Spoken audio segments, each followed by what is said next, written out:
Hello दोस्तों, Arnav maths academy पर आप सभी का स्वागत है। तो आइए आज की क्लास को शुरू करते हैं। नंबर सिस्टम, जो कि आज का टॉपिक पढ़ेंगे अभाज्य संख्या यानी प्राइम नंबर। प्राइम नंबर क्या है और अभाज्य गुणनखंडों की संख्या कैसे पता करेंगे, यानी भाजकों की संख्या कैसे निकालेंगे, हम लोग एक ही वीडियो में सारा कुछ समझेंगे। ठीक है, तो प्राइम नंबर, प्राइम नंबर का मतलब होता है अभाज्य संख्या।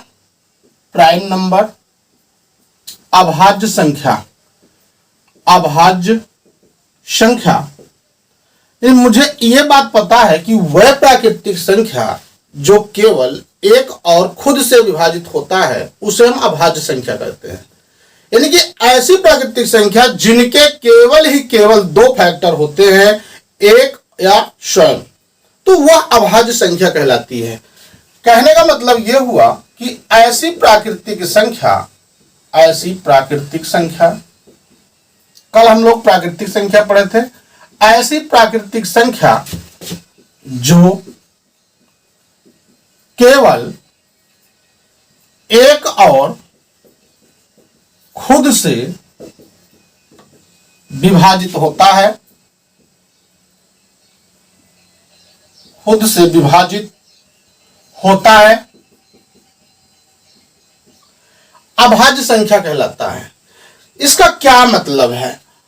प्राइम नंबर हम लोग पढ़ रहे हैं, अभाज्य संख्या जैसे आप देख पा रहे हैं 7, 13, 11, 17, 19, 29, 31, यानी कि ये सब क्या है? प्राइम नंबर है। यानी प्राइम नंबर की डेफिनेशन की बात करें तो ऐसी प्राकृतिक संख्या जो केवल एक और खुद से विभाजित होता हो। कहने का मतलब जो 7 है ना, 7 या तो ये 1 से कटेगा या तो 7 से कटेगा, इसका मतलब खुद। अब 13 की बात करते हैं, या तो 1 से कटेगा या तो 13 से कटेगा। वही बात हम देखें 29, 1 से कटेगा या 29 से कटेगा। यानी ऐसी कंडीशन जब भी आए तो हम समझ जाएंगे कि ये प्राइम नंबर है, यानी अभाज्य संख्या है। और आपको यह भी पता होना चाहिए कि 1 से 100 तक अभाज्य संख्या कितनी होती है? 25। 1 से 100 तक अभाज्य संख्या कितनी होगी? 25। अगर हम बात करते हैं 1 से 50 तक, 1 से 50 तक तो होता है 15 अभाज्य संख्या। अगर 50 से 100 तक की बात किया जाए तो होगा 10। यानी कि अगर 1 से 50 तक 15, 50 से 100 तक 10, तो इसका मतलब है 1 से लेकर 100 तक टोटल 25 अभाज्य संख्या पाई जाती है। ठीक है, और हमको यह बात पता है कि सबसे छोटी अभाज्य संख्या, सबसे छोटी अभाज्य संख्या 2 होती है। सबसे छोटी अभाज्य संख्या कितनी होती है? 2। लघुत्तम अभाज्य संख्या कौन सी होती है? 2। सम अभाज्य संख्या कौन सी होती है? 2। यानी हर कंडीशन में अभाज्य संख्या 2 ही हो रही है। ठीक है, प्राइम नंबर यानी कि ऐसी प्राकृतिक संख्या जो केवल एक स्वयं से यानी खुद से विभाजित होता है उसे हम अभाज्य संख्या कहते हैं। तो अभाज्य संख्या हम लोग समझ गए। अब आगे बढ़ते हैं कि अभाज्य गुणनखंडों की संख्या कैसे पता करेंगे। ठीक है, देखिएगा, लास्ट तक आप लोग देखिएगा, सारा डाउट क्लियर हो जाएगा। बढ़ते हैं, अभाज्य गुणनखंडों की संख्या ज्ञात करना। अभाज्य गुणनखंडों की संख्या ज्ञात करना। कैसे पता करेंगे कि अभाज्य गुणनखंड में कितने नंबर ऑफ फैक्टर हैं? ठीक है, तो 12 में कुल अभाज्य गुणनखंडों की संख्या कितनी है? गुणनखंडों की संख्या कितनी है? आपसे प्राइम फैक्टर पूछा जा रहा। सबसे पहले मैं छोटा सा लिया हूं 12। तो आप देख पा रहे 12 का हम लोग अभाज्य गुणनखंड करेंगे। देखिए, 2 से काटिए, 6 बार जाएगा, 2 3 6, 3 1 बार जाएगा। इसका मतलब कितनी बार जाएगा? 2 गुणा 2 गुणा 3, तो कितने हो जाएंगे इसमें? 1 2 3। देख पा रहे हैं आप अभाज्य गुणनखंडों की संख्या कितनी है इसमें? 3 है। अगर हम बात करें ऐसे 60 में, देख सकते हैं 60 में कुल अभाज्य गुणनखंडों की संख्या कितनी है, गुणनखंडों की संख्या कितनी होगी। तो वही काम आपको करना है, 60 का आप प्राइम फैक्टर कीजिए, अभाज्य गुणनखंड।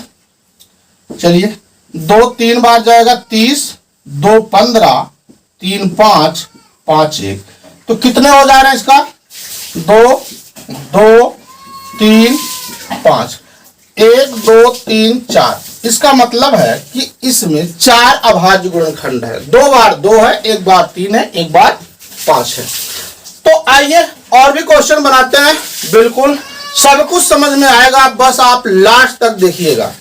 ये इन क्वेश्चन में देखते हैं कि भी 802, 120, 1020 में अभाज्य गुणनखंडों की संख्या कितनी है। वही काम करना है जब भी आपसे क्वेश्चन में पूछा जाए अभाज्य फैक्टर कितने होंगे। अभी मैं आपको पावर वाला नहीं पढ़ा रहा हूं, बिल्कुल आसान क्वेश्चन समझा रहा हूं कि भाई कितने होंगे इसमें। अब जैसे 802 में पूछेगा तो आप एक काम करिए, इस 802 का अभाज्य गुणनखंड निकालिए, 2 4 0 1। अब ये तो कटेगा नहीं, 400 से ही कटेगा। इसका मतलब इसमें कितने अभाज्य गुणनखंड हैं, 2 हैं। क्यों, क्योंकि एक ये है 2, 401 है। कितने हो जाएंगे, 2। अगर वही बात हम इसमें कर लें, 120 में कितने अभाज्य गुणनखंड होंगे, तब भी निकाल सकते हैं। अभी 2 6 0 2 3 2 15 3 5 5 1, तो आप देख पा रहे हैं 1 2 3 4 5, तो इसमें प्राइम फैक्टर कितने हो जाएंगे, 5। बहुत आसान क्वेश्चन है। अगर हम 1020 की बात करते हैं तो कितना होगा, 2 5 2 0 2 2 5 2 5 10 3 3 8 24 3 5 15 5 17 17 से काटिए, एक बार कट गया। तो यहां देख पा रहे 1020 में अभाज्य गुणनखंडों की संख्या है 1 2 3 4 5। कितने हैं इसमें, 5 है। बस आपको क्वेश्चन देखना है, क्वेश्चन कैसा दिया गया है, कितने नंबर है। अब हमारे पास 802 है, 120 है, 1020 है, 360 ले लीजिए, 580 ले लीजिए, 1080 ले लीजिए, जो इच्छा कहे आप सो ले सकते हैं। ठीक है, उसमें करना क्या है, आपको प्राइम फैक्टर करना है, यानी अभाज्य गुणनखंड। अभाज्य गुणनखंड का मतलब सबसे पहले आप छोटी से छोटी संख्या से काटिए। ठीक है, अभाज्य नंबर आएंगे इसमें, तो काट दीजिए। फाइनली आप देख पा रहे हैं कितने, जितने फैक्टर होंगे वही उतना इसका अभाज्य गुणनखंड हो जाएगा। यहां 2 निकल कर आया और इसमें 5 आया, इसमें 5 आया। आइए एक क्वेश्चन और देख लेते हैं। 3030 में अभाज्य खंडों की संख्या कितनी है, अभाज्य गुणनखंडों की संख्या क्या है। 3030 है, तो वही काम आपको करना है जो मैंने पिछले किया। पीछे 3030 का आप प्राइम फैक्टर करो। भाई ये किस नंबर से कटेगा, एक कर छोड़कर करिए, क्योंकि सबसे छोटी अभाज्य संख्या कौन सी होती है, 2। 2 आप ट्राई कीजिए, 2 1 2 5 10 2 5 10, 3 से काटिए, 3 5 15 0 3 5 15 कैंसिल हुआ, यानी आप 5 से कटेगा, 5 1 5 0 1 101 से काट दीजिए, कितनी बार कटा, एक बार कट गया। तो आप देख पा रहे हैं 2 3 5 101 सब अलग अलग है, 1 2 3 4, तो इसके अभाज्य गुणनखंडों की संख्या कितनी होगी, 4 हो जाएगी। ठीक है, चलिए उम्मीद करता हूं आपको आ गया होगा। इन केस आप बैक करिए, पुनः देखिए, सारा चीज आपको समझ में आ जाएगा। ठीक है, अब मान लीजिए यही क्वेश्चन पावर के रूप में दिया जाए, तब कैसे निकालेंगे, देखिएगा, लास्ट तक बने रहिएगा। पावर वाली संख्या में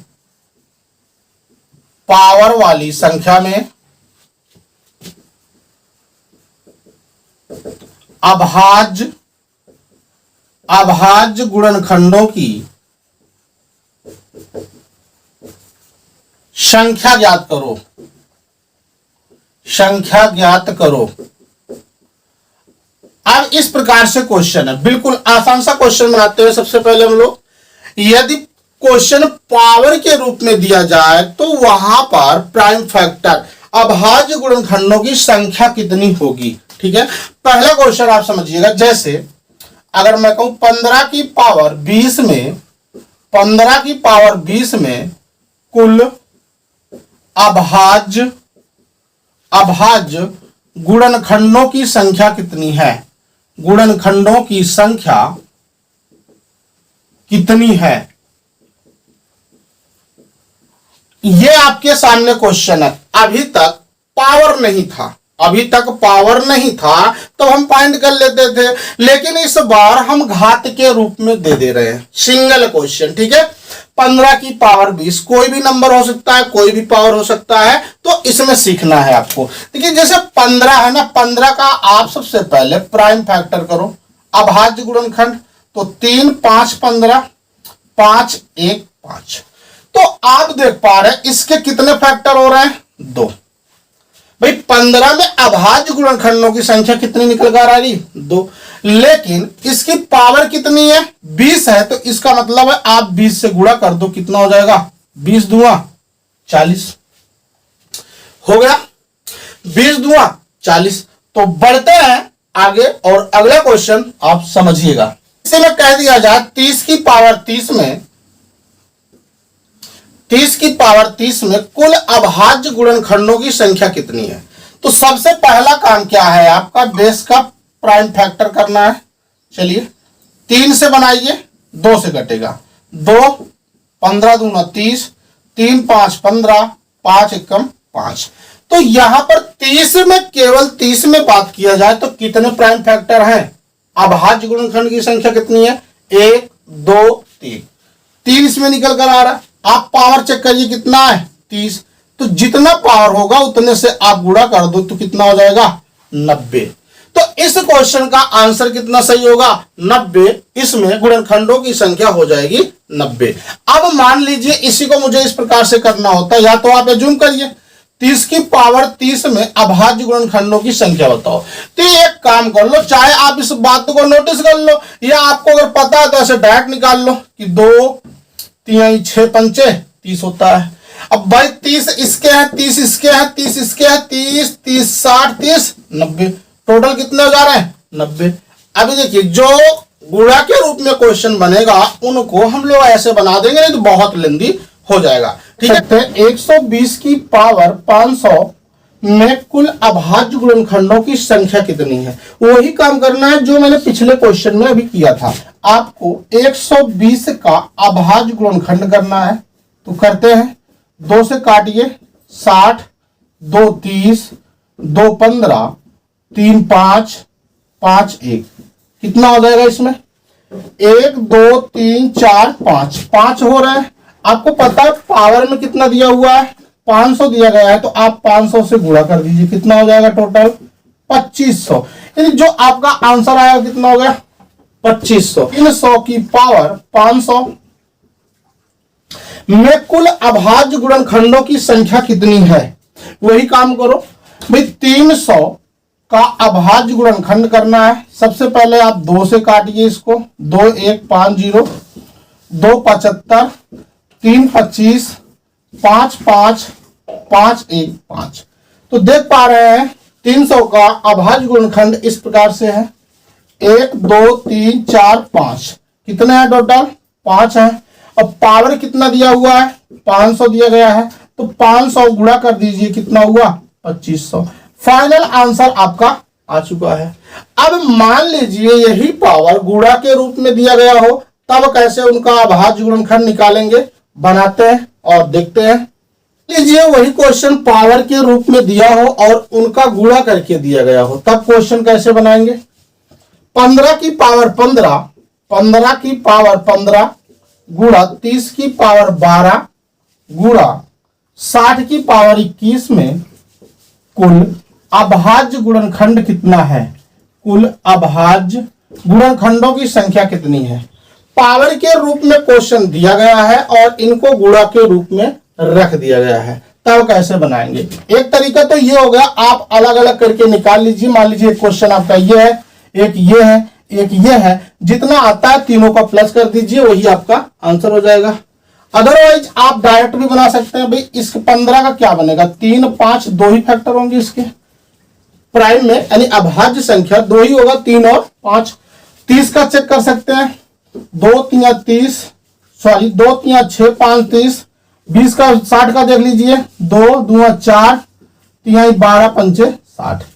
आप चाहे तो वही काम आप अलग अलग फैक्टराइजेशन मेथड से कर सकते हैं इसका अभाज्य गुणनखंड से, ठीक है।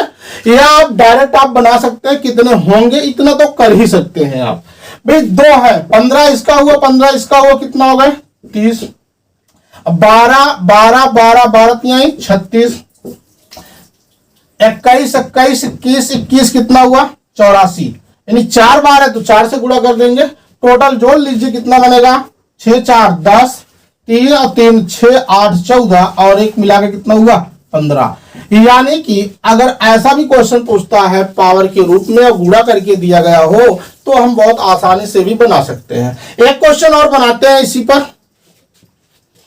कि 17 की पावर 21 गुणा 50 की पावर 15 गुणा 70 की पावर 13।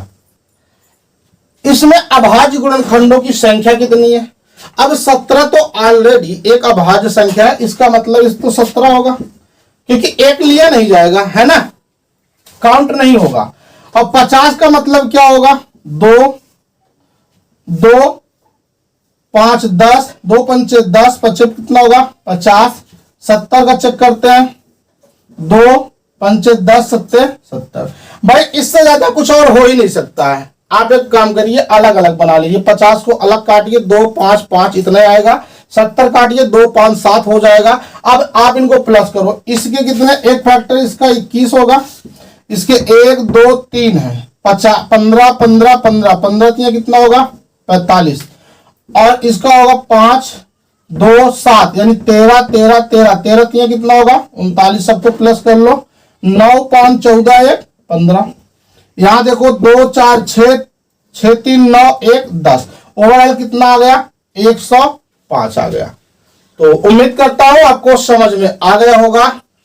अभाज्य गुणनखंडों की संख्या कैसे ज्ञात करें, अगर सिंगल में दिया गया तो आप फैक्टराइज कर लीजिए, अदरवाइज आपको डायरेक्ट भी पता होना चाहिए, नहीं पता है तो आप उसी मेथड से कीजिए, बहुत आराम से बन जाएंगे, ठीक है। अब हम लोग अगला पढ़ेंगे, अगला टॉपिक पढ़ने वाले हैं, भाजकों की संख्या ज्ञात करें। भाजकों की संख्या ज्ञात करना, भाजकों की संख्या ज्ञात करना, ज्ञात करना। अब आप भाजक क्या होता है, ठीक है, ये चीज चेक करना है। जैसे आप मान लीजिए हमारे पास 6 है, अब 6 कितने नंबर से कट सकता है, आप वैसे बेसिक तरीके से सीखिए कि 6 1 से कट जाएगा, 2 से कट जाएगा, और 3 से कट जाएगा, और 6 से कट जाएगा, यानी इतना तो आप सीख सकते हैं ना। तो कितने भाजक हैं इसके, 4। अगर बात किया जाए 6 में भाजकों की संख्या कितनी होगी 4, वो कौन कौन से हैं 1 2 3 6। अगर 12 की बात किया जाए, 12 में भाजकों की संख्या कितनी है, तो 12 1 से कटेगा, 2 से कट जाएगा, 3 से भी कट जाएगा, 4 से कट जाएगा, 5 नहीं कटेगा, 6 7 8 9 10 11 12 12 से भी कट जाएगा। आप देख पा रहे 2 4 2 6, यानी कि अगर बात किया जाए 12 में तो भाजकों की संख्या कितनी है 6। तो उसी को हम लोग तरीके के रूप में सीखेंगे। अब तरीका क्या कहता है, तरीका यह कहता है कि अगर मुझे 6 में भाजकों की संख्या निकालना है, 6 में कुल भाजकों की संख्या निकालना है, तो आप लोग कैसे निकालेंगे, जिनको ये चीज नहीं पता है, ठीक है। अब आपको करना यह है, 6 का अभाज्य गुणनखंड करो, 2 3 6 3 1 3। इसका मतलब बात किया जाए 2 के 6 के लिए तो 2 गुणा 3, यानी 2 कितनी बार है 1 बार है, 3 कितनी बार है 1 बार है, 2 1 बार है, 3 कितनी है 1 बार है।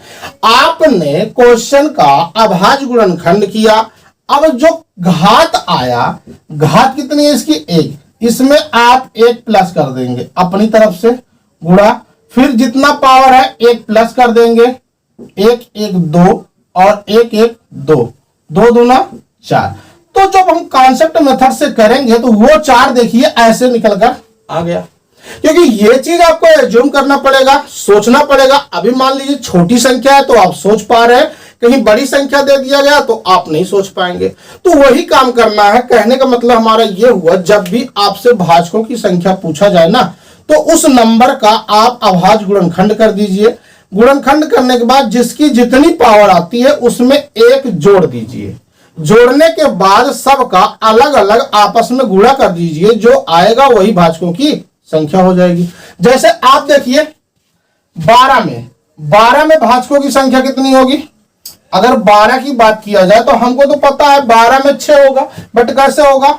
2 छंग 12, 2 तिहाई 6, 3 एकम 3, मतलब 2 बार है और 3 कितनी बार है? 1 बार है। अभी मैंने बताया इसका गुणा करो, आपस में जितने पावर है उनको रखो, ठीक है, फैक्टर करके।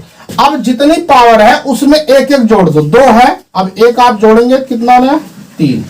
अब इसमें जितनी पावर है उसमें 1 जोड़ दो, यानी 2 और 1 मिलाकर 3, 1 और 1 मिलाकर 2, 3 दूंगा कितना हो जाएगा? 6।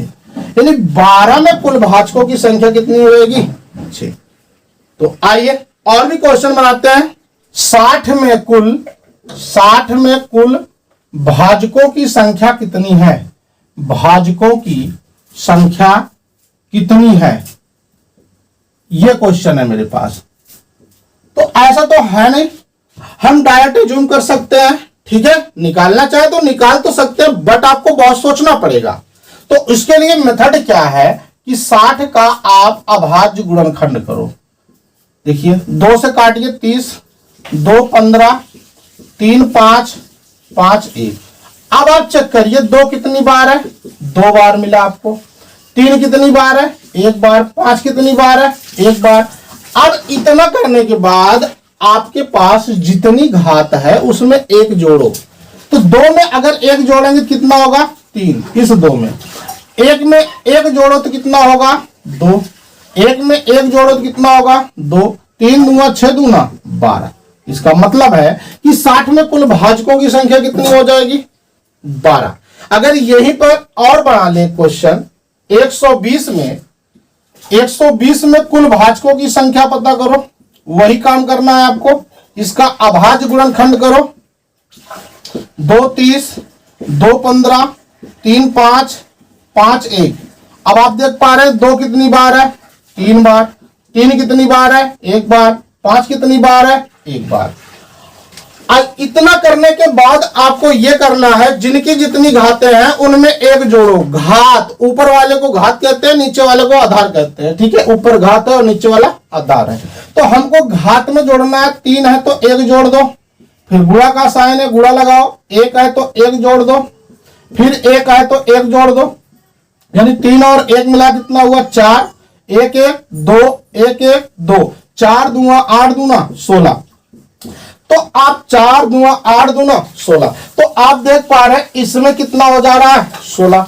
120 में कुल भाजकों की संख्या हो जाएगी 16, ठीक है। तो आइए और भी क्वेश्चन बनाते हैं। 60 में कुल अभाज्य गुणनखंडों की संख्या कितनी है? अब आप 360 निकाल लीजिए, 480 निकाल लीजिए, 1020 निकाल लीजिए, ठीक है। जो भी चाहते हो वो निकाल लीजिए। आपको करना वही है जो मैंने आपको अभी सिखाया। 360 का आप अभाज्य गुणनखंड कर दीजिए। 2 1, 2 8 16, 2 9 18, 0 2 45 90, 3 15 3 45, 3 5 15, 5 1 5। आप बहुत आसानी से कर सकते हैं ऐसा प्राइम फैक्टर। देखिए हम लोग एलसीएम में भी यूज करते हैं, ठीक है। तो 2 कितनी बार है? 3 बार। 3 कितनी बार है? 2 बार। 5 कितना है? 1 बार। आप चेक कर सकते हैं। अगर मेरा रूल ये कह रहा है कि जितनी जिसकी घात है उसमें 1 जोड़ो। अगर इसकी घात 3 है तो 1 जोड़ेंगे तो कितना बनेगा? 4। अब इसकी घात 2 है, 1 जोड़ो कितना होगा? 3। इसकी घात 1 है तो 1 जोड़ो कितना होगा? 2। 4 तिहाई 12 दूंगा कितना हो जाएगा? 24। ये देखिए आपका आंसर पुनः आ चुका है, ठीक है। एक क्वेश्चन और बनाएंगे भी हम लोग। 1020 में कुल भाज्य गुणनखंडों की संख्या कितनी होगी? तो 1020 का अगर हम प्राइम फैक्टर करते हैं तो कितना निकलेगा? ये 2 5 10, 2 0, 2 दूना 4, 2 पंचे 10, 2 पंचे 10, 3 8 24, 3 पचे 15, 5 17, 17 से एक बार कैंसिल हुआ, यानी कि देख पा रहे हैं इसका हो जाएगा 2 की पावर 2, 3 की पावर 1, 5 की पावर 1, 17 की पावर 1, यानी 2 की पावर 2 जितनी पावर है उसमें 1 जोड़ो 3, यहाँ 1 है फिर से 1 जोड़ो 2, यहाँ 1 है कितना होगा 2, यहाँ 1 है कितना होगा 2। अब इनको आप गुणा कर दीजिए, 3 दूना 6 दूनी 12 दूना 24, यानी कि इसका आंसर होगा 1020 में कुल भाजकों की गुणनखंड कुल भाजकों की संख्या कितनी है? यहां लिखा जाएगा भाजकों की संख्या कितनी है, भाजकों की संख्या कितनी है। तो उम्मीद करता हूं आपको ये सारे क्वेश्चन समझ में आ गए होंगे। तो चलिए, जो लोग इस चैनल पर नए हैं वीडियो को लाइक और चैनल को सब्सक्राइब जरूर कर लें ताकि हमारे आने वाले वीडियो का नोटिफिकेशन आप तक जरूर पहुंचे।